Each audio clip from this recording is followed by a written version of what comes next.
राम राम भाई सारे ने। आज हम शुरू करेंगे रामायण का 9वां अध्याय। इसके सुनने मात्र से ये हमारे सभी रोगों का नाश होगा और कार्य में वृद्धि होगी और पापों का मुक्ति मिलेगी। जय हो, जय सिया राम। सीता और राम की प्रथम भेंट। विश्वामित्र लक्ष्मण राम लक्ष्मण और को जनक के निजी उपवन में ठहराया गया। इस उपवन में केवल राज परिवार के सदस्यों को ही आने की अनुमति थी। विश्वामित्र का निर्देश था कि वे महल में नहीं ठहरेंगे। राज के अतिथि गृह में ठहरना विश्वामित्र को की गरिमा के निकुलना था। अतः जनक ने निर्णय लेने का अधिकार सतानंद को ऊपर छोड़ दिया। सतानंद ने सुझाव दिया कि राज के निजी उपवन की उपयुक्त रहेगा। जनक को तत्काल यह सुझाव भी गया। बात अभी क्यों नहीं। वह स्थान एक अति रमणीय प्राकृतिक परिवेश से बना था। वहाँ घोड़े का प्राचीन मंदिर भी था और उसमें बने विशाल कुटीरों में साजी सजा व्यवस्था आश्रम के समान की गई थी।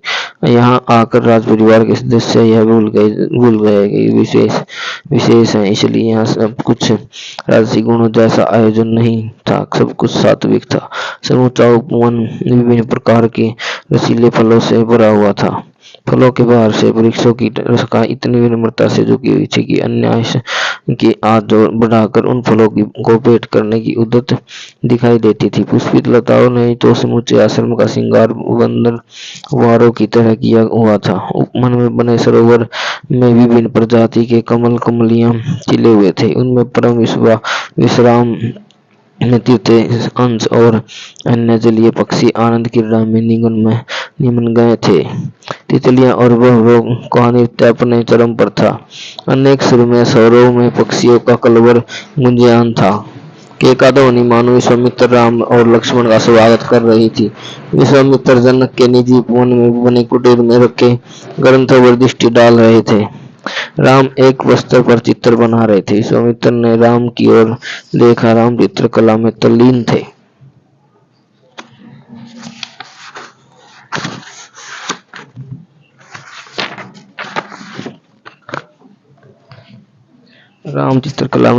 राम विश्वामित्र ने पुकारा, जी गुरुदेव। राम की तुलिका वस्त्र पर दृष्टि विश्वामित्र पर ठहर गई।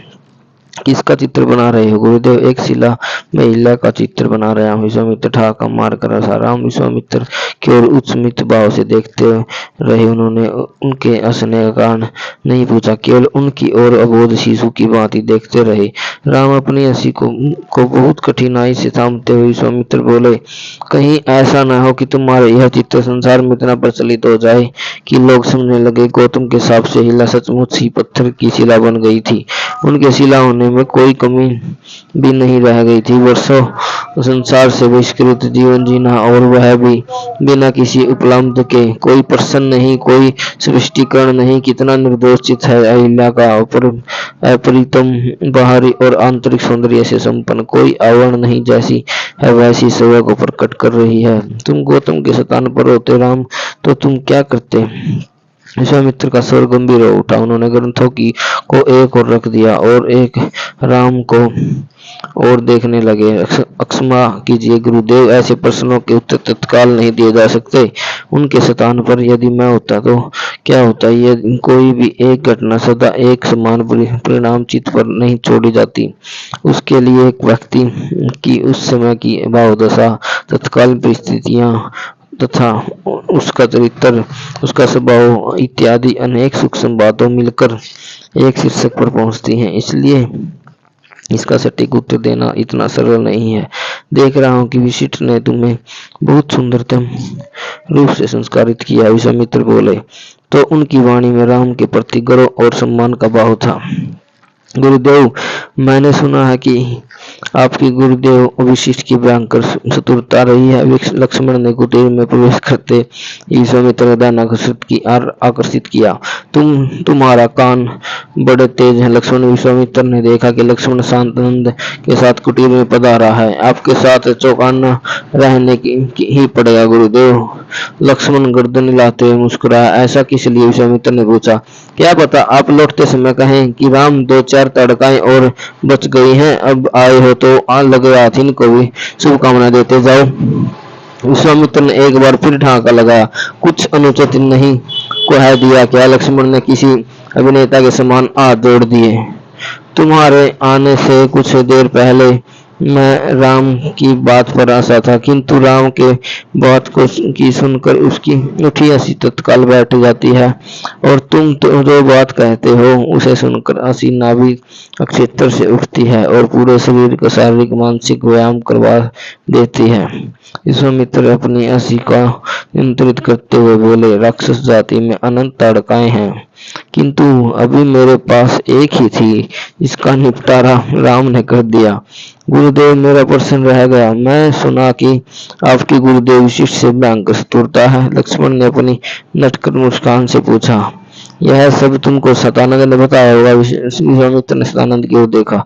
उसने लज्जा और अपराध बोध से सिर झुका लिया और कनखियों से लक्ष्मण की ओर देखा, मानो यह कह रहा हो कि तुम तो बात को बिल्कुल भी पेट में नहीं रखते। सतानंद ने सत्य कहा। विश्वामित्र के सवर ने सतानंद को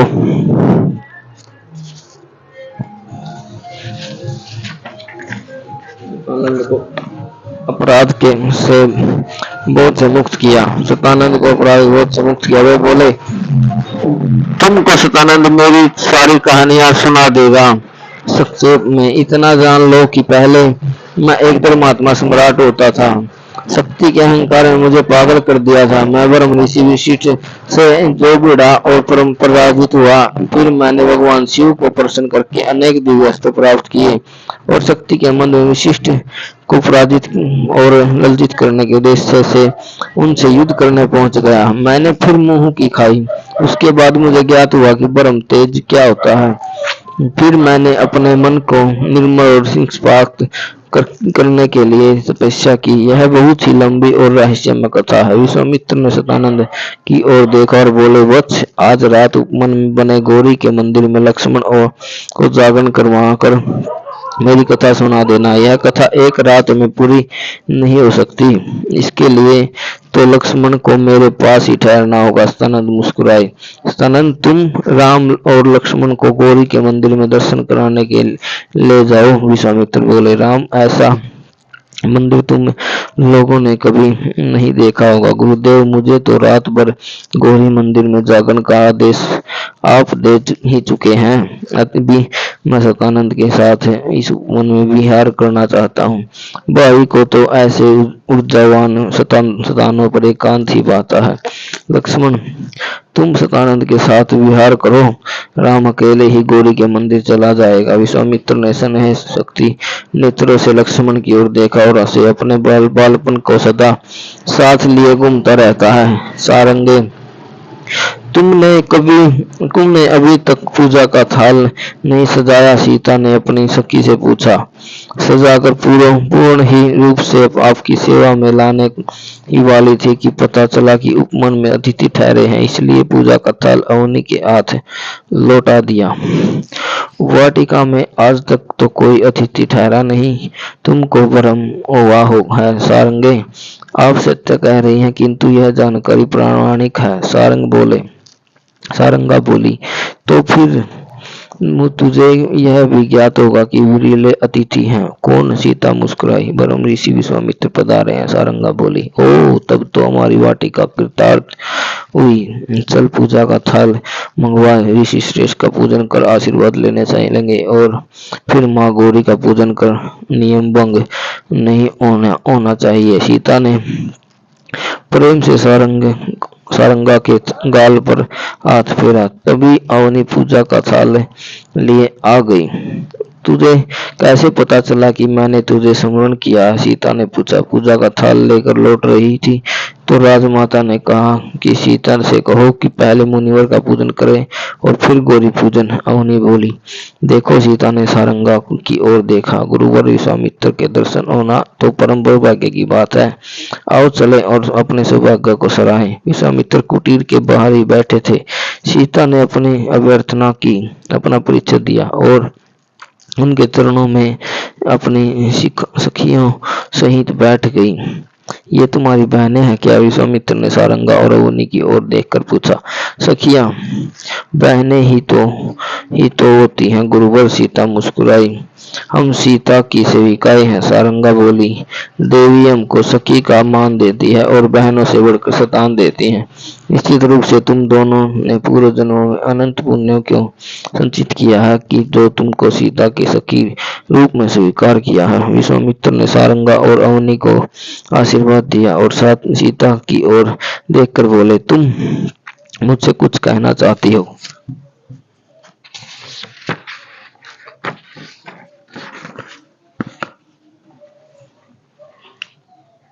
तुम मुझसे कुछ कहना चाहती है? आपके दर्शन में सब हो गया। सीता ने हाथ जोड़ दिया।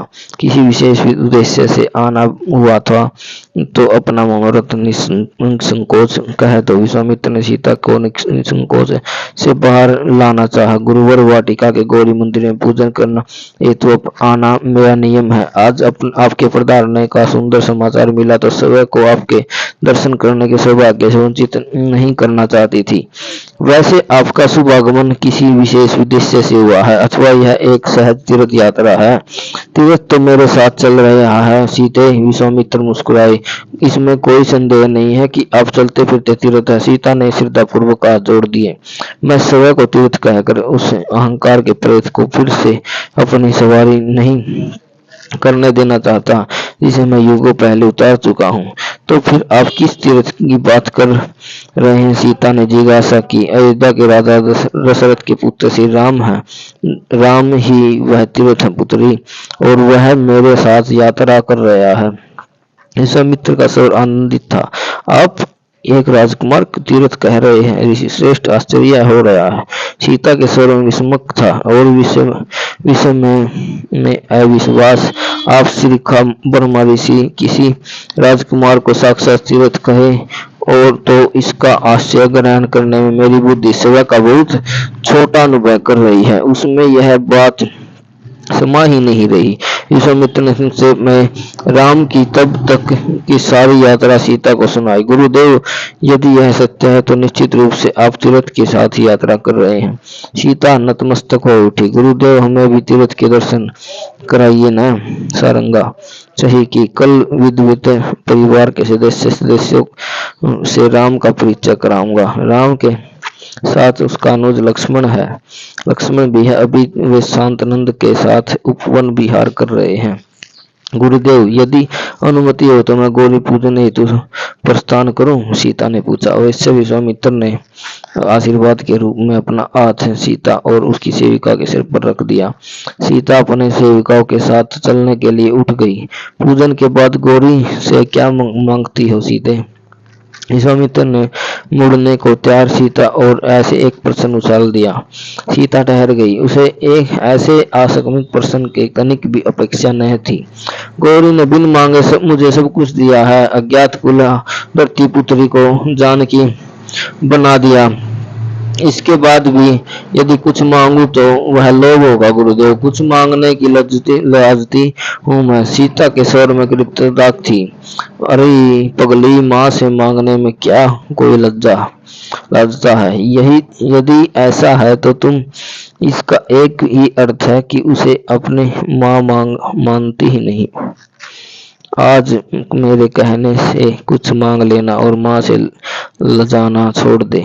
आज तू जो मांगेगी वह मिलेगा, यह मेरा वचन है। यह आपकी नुकुमा है देव। किंतु भीतर कुछ मांग हो तो मांगू। मांग ही खो गई। सीता मुस्कुराई और गौरी मंदिर की ओर सखियां सहित चल दी। सीढ़ियां चढ़ती हुई सीता गौरी मंदिर के गर्भगृह के द्वार पर पहुंची। उसके हाथ में पूजा का थाल था।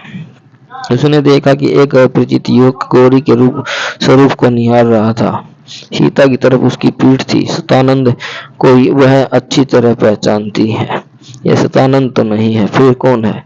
इस अति सुरक्षित परिसर में किसी भी अज्ञात का प्रवेश पूर्णतः वर्जित है। फिर यह कौन है? सतानंद के गुरुकुल में किसी युवा पुरोहित को भेजा होता तो उसकी पूर्व सूचना सीता को तो